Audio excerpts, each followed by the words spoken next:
Hello, everyone. Welcome to the Light the World podcast, and I'm your host, LT World.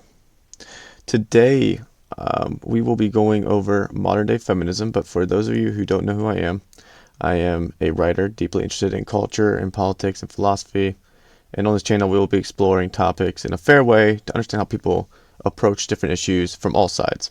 And if you like what you hear, you can subscribe and find me on Instagram and Twitter. If you want to check out more of my stuff, you can see me at ltworld.info. I've wrote a few books and stuff if you want to check them out.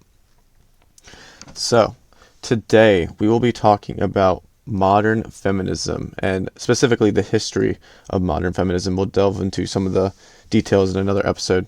But today I just wanted to kind of talk about the basic history of modern feminism, how we got here, and why it is the way it is today. So, normally feminism in its history can be divided into three waves specifically. So, we'll be going over those three waves. There's a speculative fourth in the present time and in the current time, but it is normally divided into three waves. The first wave is sort of like the voting rights, getting government representation. That's sort of the first wave, which began in the late 19th century, and it kept going into the early 20th century. It technically started within around 1848 at the Seneca Falls Convention. Was like the first women's rights convention in the U.S., but the Civil War in the 1860s kind of delayed any momentum that the women's movement got, even though there were some well-known women suffragists during that time, like Elizabeth Stanton and Lucretia Mott. But it didn't pick up steam because the Civil War was kind of more of a prominent issue, and specifically black people getting the right to vote was a big issue, specifically in the 1870s. But it was also this emancipation of the black people and the civil war, that propelled the feminist movement or the women's suffrage movement in the late 19th century, early 20th century, because when the black people got the right to vote, there was a lot of momentum, a lot of excitement, like, hey, we have an opportunity now to go out there and get the right to vote as well. So it was around the late 19th century, early 20th century, there was a lot of marches, a lot of movements, a lot of protests, women demanding the right to vote, obviously. And there was also a lot of consensus that this should be done, especially in the West, because around this time period, there was a lot of countries similar to the U.S. who were giving women the right to vote. So you had places like New Zealand, the UK, Australia, who all in the early 20th, late 19th century were giving women the right to vote within their democracies and within the republics. And US was kind of behind, but eventually the 19th Amendment got passed during the women's rights movement in, I think it was 1920.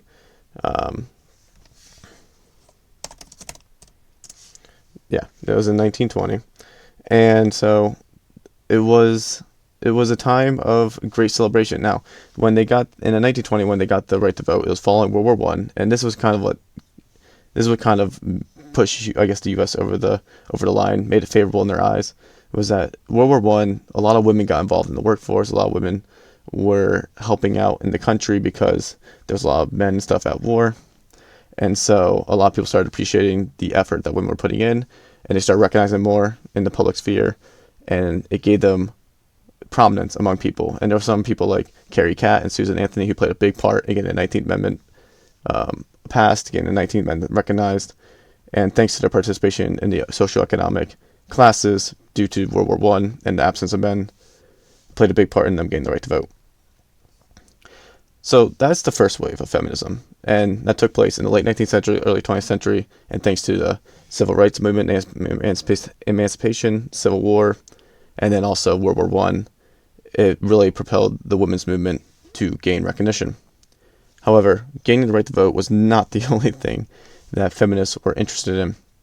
So, the second wave then begins in the mid 20th century, roughly.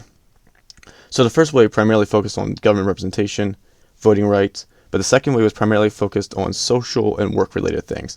So during the Great Depression and World War II, following World War I and 1920, when women got the right to vote, women became much more active in the workforce to help pay the bills, keep their families afloat, because the Great Depression made it that families were struggling. World War II made it that men were gone again. And so a lot of women had to pick up jobs to pay the bills and to help keep their families fed. And during this time, they gained they gained the sense of freedom, the sense of achievement, the sense of success that work gave them, and it gave them opportunity to get out of the house. And a lot of women actually wanted to keep their jobs following the war, following World War II, after the victory. And since they wanted to keep these jobs, they wanted to make sure they had fair representation, that they were getting paid right. And so this led to a lot of like civil disputes about wages and representation in the workforce. And this started to women started to push against the stigma that women should stay at home, and they started demanding that they be recognized as equals in the workforce. And since the civil rights movement was also going on in this time period, like the 1950s, 1960s, 1970s, with MLK and some of these other civil rights activists, many women were advocating like, hey, the black people are fighting for their rights and they're getting somewhere.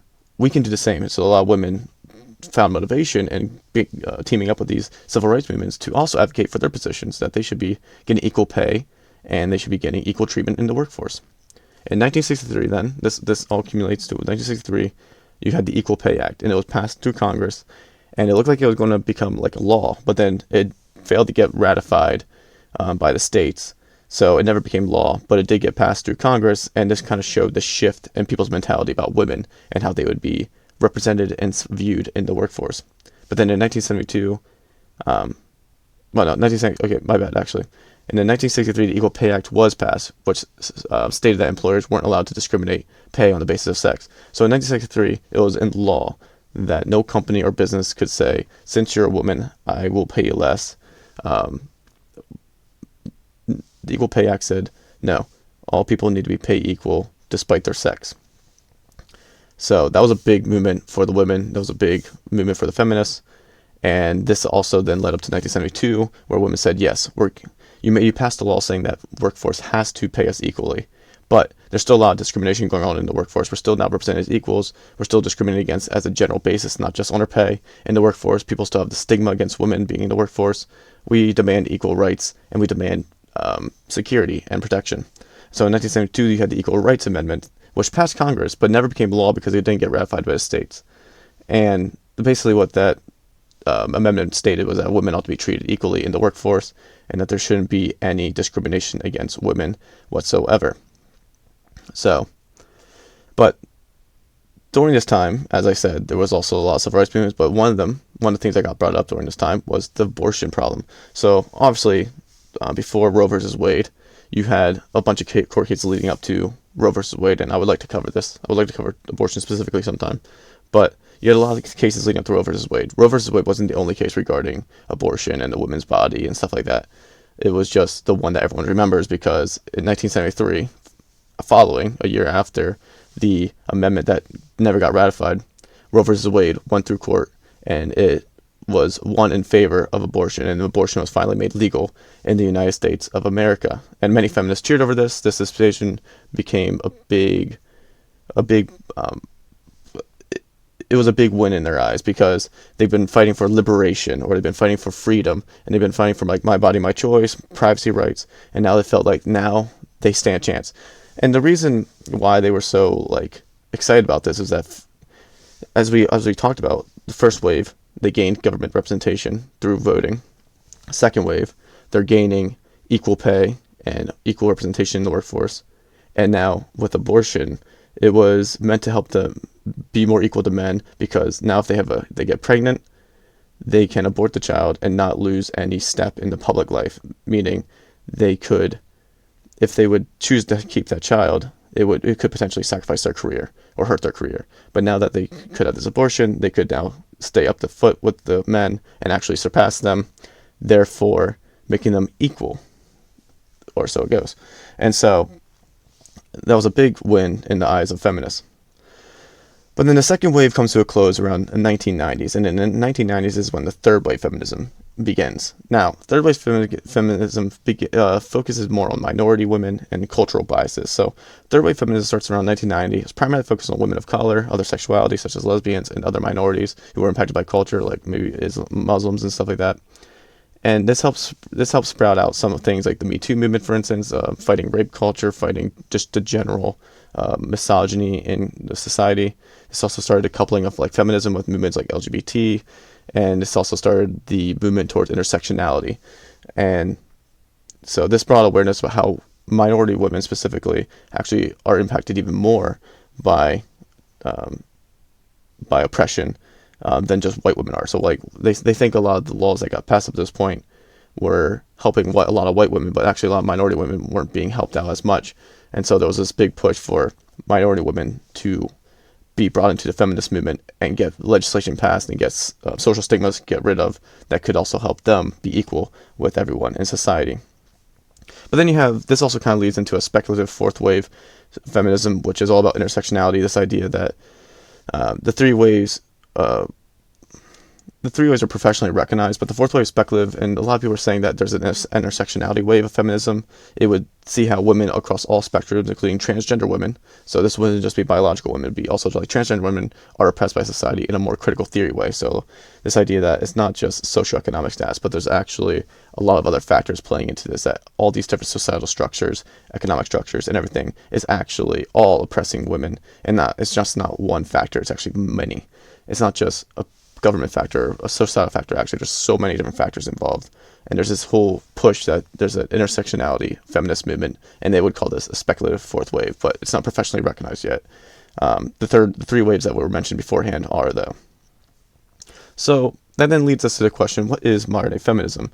And that's a bit hard to define, because a lot of modern day feminists are divided on their own positions because of the introduction of all these different things. So the introduction of intersectionality, the introduction of LGBT, the introduction of critical theory, the introduction of postmodernism, the introduction of all these different theories.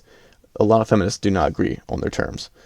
So there's a lot of division right now among feminists. So for instance, you have some radical feminists who oppose the transgender movement because they believe that these transgender women aren't actually women, and they're actually taking positions away from women, and actually the masculine hierarchy, misogyny, is actually winning like it was years ago in just a new form.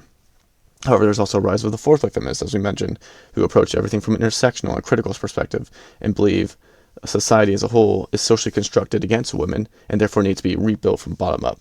Not just legislation changes, not just policy changes, but actually everything needs to be changed about the country. And there's this whole intersectionality movement. So there's a lot of division right now among modern day feminists. And since there's so much division, I'm going to be focusing in other episodes. I'm just going to be focusing more on some of the details. So it's going to be it would be kind of difficult to just define one thing. So I'm just going to focus on some of the main principles that most of them agree on, and then I'm just going to kind of address some of those individually in future episodes. So we'll focus on a few key beliefs of feminists across most spectrums. In general, we're going to focus on most modern feminists typically argue that men and women are equal in worth, and they're equal in ability, and that they're equal in every capacity. That any difference recognized isn't merit for any sort of different treatment, I suppose you could say. So that's the first argument that we will talk about at some point. And then the second argument is that women experience more societal oppression than men, economically, socially, and politically speaking. So they experience more oppression overall, and therefore they need their rights to be fought for more than men. And then the last argument is that women have the right to abortion, and that's a big one that pretty much all feminists agree on as well. And so next time we will be discussing that first core tenet. We're going to be discussing more about the main argument of feminists that men and women are equal, and when the next episode, when we talk about men and women being equal, we're going to primarily focus on the equal in terms of worth. I mean, we will not be primarily focusing on the equal terms of like worth. I believe most people in the West, especially, agree that men and women are equal in value and worth in a metaphysical way. So we're not going to talk about like this idea, are men and women equal in value or in the eyes of God? Because of course they are. That's not going to be really what we're going to be talking about. We're going to be talking about more about, are men and women equal in sense of mental and physical ability, and are they equal in sense of socioeconomic status right now? And so we're going to be focusing more on those type of equal, not the self-worth equal. So if that sounds interesting, and if you think you'll enjoy that, check it out. And I thank you for listening to this quick history of feminism and the three waves. And next time, we'll be just delving into the weeds and into details of this. So thank you. If you like what you heard, subscribe, and you can follow me on Instagram and Twitter, and you can find my more stuff at ltworld.info. So, thank you, and please, friends, go out there and light the world.